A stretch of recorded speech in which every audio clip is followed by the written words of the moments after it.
What's going on, guys? It's been a while since I sat here and talked. As you guys probably could tell by the relative lack of uploads in the last few weeks, my YouTube channel hasn't really been productive, I should say. Channel growth has been sustainable. I just crossed 1,700 subs, and I think over the last month or so, I got 50 new subs, which is kind of weird. I don't pay attention to numbers anymore. I just upload. I'm just going through the motions. This has been a very busy summer for me. My part-time job has gotten busy. My companies have been busy. So I haven't really had much time to actually upload or film or edit and stuff. I haven't even had time to travel outside of my trip back to America. And I haven't, that's why I haven't been having a lot of the usual fodder on this channel. But that's not what this video is about. Finally, I have a little bit of time to upload this, so that's why I'm recording this. I wanted to talk about one of the things that always bugged me about living in Japan, and that's just friendships. A lot of you guys made videos on this. A lot of you guys discussed this in your videos. I could just name a few YouTubers off the bat that made videos discussing this, or at least in part discuss this. Like Strawberry Mochi talked about this. Amadofu discussed this as well. A few people that I know personally left Japan related to this reason, just the fact that Japan can be a very lonely society to live in. It's pretty true. I've lived here for 4 years now, and I've been involved in Japan for 6 years. And I've studied Japanese for 7 years. I've known Japanese people for 8 years. So, it's, obviously that's not a long time compared to a lot of the people that I work with and talk to. A couple of my colleagues, they've been in Japan for 15, 20, 30 years even. So they know this a lot better than I do. But in the last, I'd say about a year and a half, I've had 15 really close friends leave Japan because of a number of reasons, and a lot of it is related to interpersonal relationships and the inability to find and maintain sustainable interpersonal relationships. And that got me thinking, because I'm not immune to that sort of thing. As a lot of you guys know, I've had I've been in and out of romantic relationships myself, and you've seen friends come and go on my YouTube channel. People who were a lot in my videos are no longer in my videos, right? And the reason that is there's a number of reasons, really, and it's one of the toughest things about living in Japan. I'm gonna quote one of my friends. I have this quote up here. I'm not gonna name drop this friend because it might get them in trouble, because it's a very freaking Facebook wants to be a dick today. It's a very controversial quote, but they said that this is a woman who lives in Japan. She's been in Japan for 6 years. She's from abroad, basically. I'm just trying not to name drop her and identify her as much as I can. So she said that she would never date a Japanese guy that is considered typical. And I've mentioned this in the earthquake vlog that I was recording. That was a couple years ago, that has a fuck ton of views for whatever reason. And the video I recorded the following day, which expressed, the full, my opinion and stuff like that on dating in Japan, at least when I was in university. A lot of the Japanese who are identified as Jun Japa, that's the pure Japanese type person. This person said that she will never ever date a guy who is like that, because they're just impossible to they're just impossible, basically, is what that opinion is. I'm just paraphrasing what she wrote here because it's a long paragraph. And I noticed that, and I got to thinking, a lot of my friends who are Japanese, they're not your typical Japanese person. For example, Sachiko, she's a very unique girl. Makoto, he's a very unique guy, right? A lot of the people that have been in my videos recently are the unusual. And that's the type of thing I gravitate towards, look at me. I'm the unusual, right? And I've always found that to be a huge positive. The unusualness is what I find attractive in people. I want to see people's uniqueness, and a lot of people just try to form, this mold that they stick to, that Japanese society itself creates for them. And this is stuff I studied in university itself, right? Even people who are very, Japanese in terms of their behavior, but their beliefs and their profession is unusual. I'm still able to make friends with them and maintain a relationship with them, right? Or, people that are, very, what I call kokusaiteki, internationalized, or hikokushijo. Those are the Japanese people I made friends with over the years. Your typical average Japanese guy or gal, I've not been able to make friends with. And, living here for 4 years, I know the type of relationship, I know the type of friendship I want to have. I'm 25 now. I'm not searching for my own soul. I know what I want at this point. Maybe my wants and desires change. I mean, it's dynamic, but at least right now I know what I want. And what I want is someone who is dynamic, who is aggressive with their personality, who has ideas that are, unusual, that I've never heard of before. People that I can become friends with because they like me as an unusual person, right? And when I come across the Jun Japa type, I too find it impossible to make friends with them, especially if they're a guy, because I've noticed it's a pattern.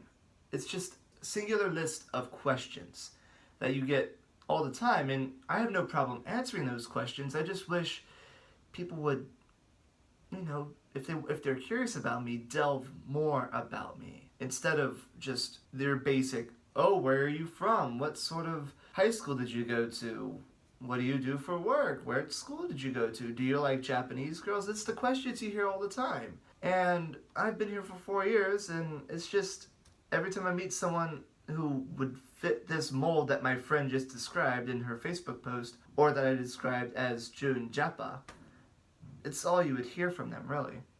So the point I'm trying to make is, ever since a lot of those people left, trying to make new friends that fit this dynamic that I want has been difficult. So yeah, it's on me. I'm picky. I want to have a quality friendship with someone, but I feel like people need to break out of their mold a lot more. And this is Japan. People are shy. People aren't extreme. People don't like the extreme. But that's the thing.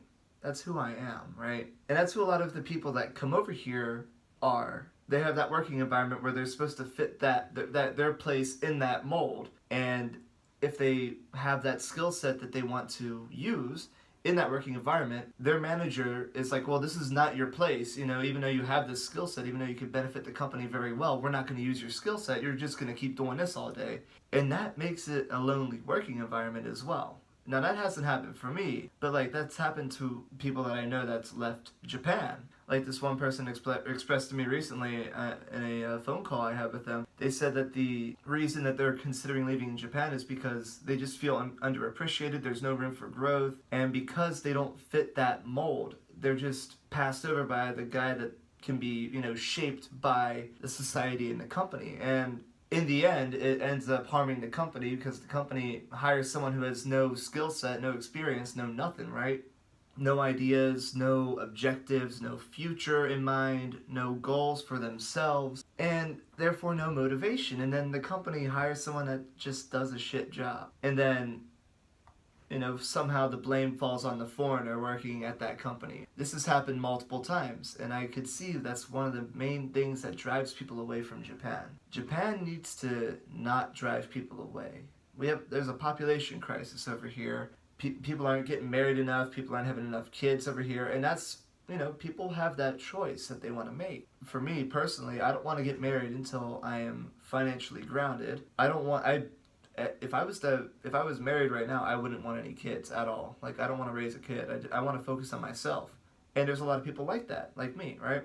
It's not a selfish thing, it's human nature. People want to improve themselves, people want to have that self-growth. So why is it so stigmatized then? It's something I'm not so sure about. Older people are like, well, this person's being selfish.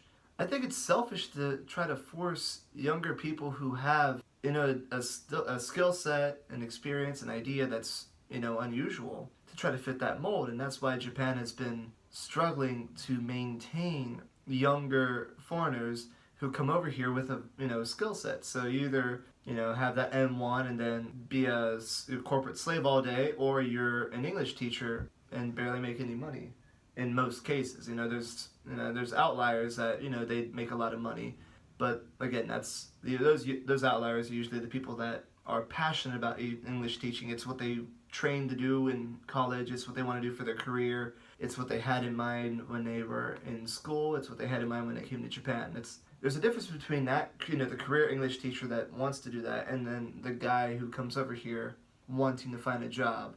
And that's what drives a lot of people away. And that's the toughest part about living in Japan. And it's an all-faceted thing. It's trying to maintain a healthy relationship with someone while trying not to piss them off because of their, their sensitivities to unusualness or the fact that you don't fit that model gaijin thing, right? So I really don't know what to do in that sort of situation if you come over here and you find yourself lonely. Now, like for me, I decided to avoid all that by starting my own company, but even then, I still have to conform to all of the customs of doing business in Japan. I studied up on that sort of thing when I meet a client or when I meet someone to partner with or do work with, or when I meet a lawyer for taxes, for example.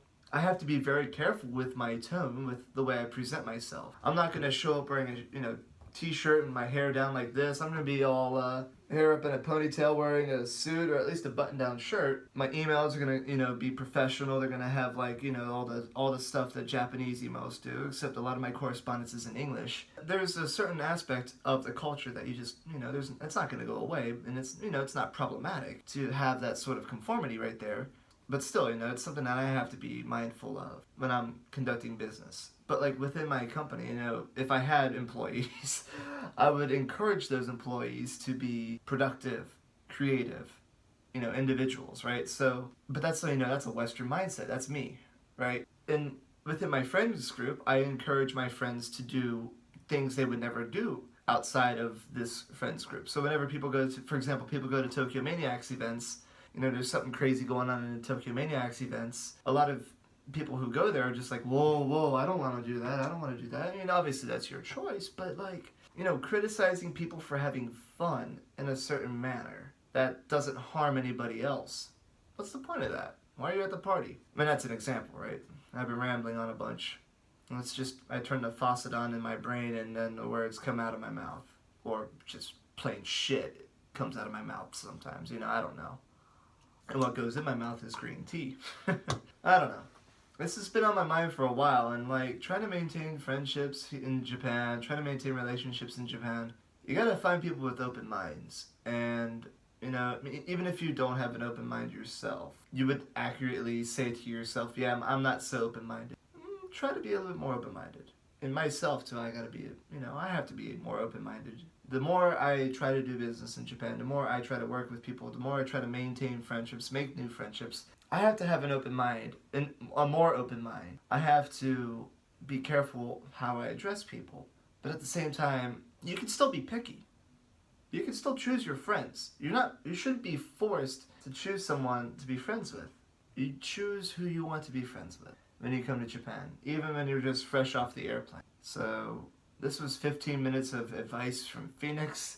I'm not sure how much advice there was. It's just my personal experience and kind of a response to what my friend posted on Facebook. I don't know. Let me know what you guys think about this rambling mess. And more content coming later. Alright? Take it easy, Phoenicians.